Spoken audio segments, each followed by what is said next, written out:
Thank you very much, Jenna. D.I.Y Chix can help you out with all of your home renovation projects, giving you good tips to make the job go easier. And Cheryl Hood, today you're teaching me a little bit about painting. So we got all the tools. What do we need to do now to get cracking?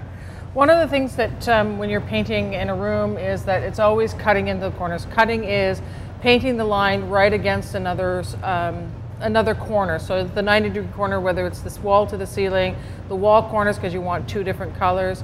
You have a couple of options to do. You can freehand it.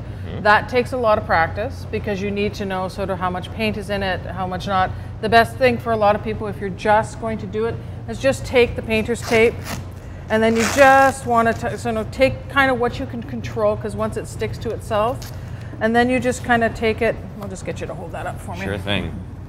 There. So you just take it and you get it as tight to the base as possible, and then you just make sure that it's really tight along the bottom, and then just go from there.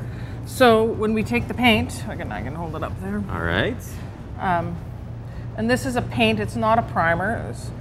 So then you can just take it in. I always take the brush at a sideways, so don't paint like this in the corners. Take it so that you can kind of control it.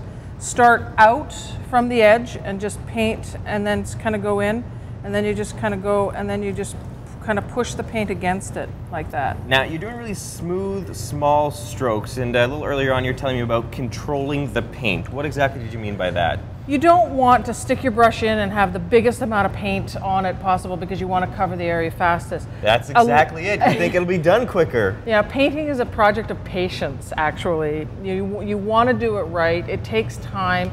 You know, we have the rollers, you know, you can do the project and get it done, and rollers are fast, but you want to make sure that you control, otherwise you're dripping paint everywhere, wearing paint.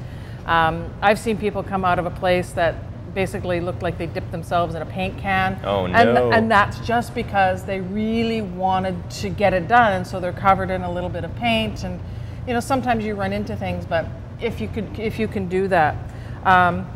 So that's kind of how you do it. This is the same technique as you can wrap around your doorknobs. Just make sure it's really, really tight.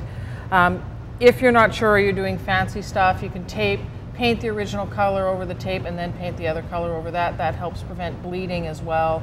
You know, so there's a lot of stuff. It's just about practice and kind of doing with it. Now, can I ask about the paint underneath? Is there anything important that I need to know about what I'm painting over, or can I just proceed without too much worry? You know, as of the 70s, we've switched to a latex acrylic style paint. So what you purchase in the stores right now is primarily a latex paint.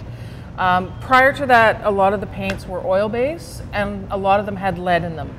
So you need to kind of make sure that what you're painting over is that, you know, if it has lead, that's fine as long as when you paint over it, as long as you're not demoing it, so it's not healthy for you in the home, because we all know lead is very toxic to humans and creates a lot of health issues.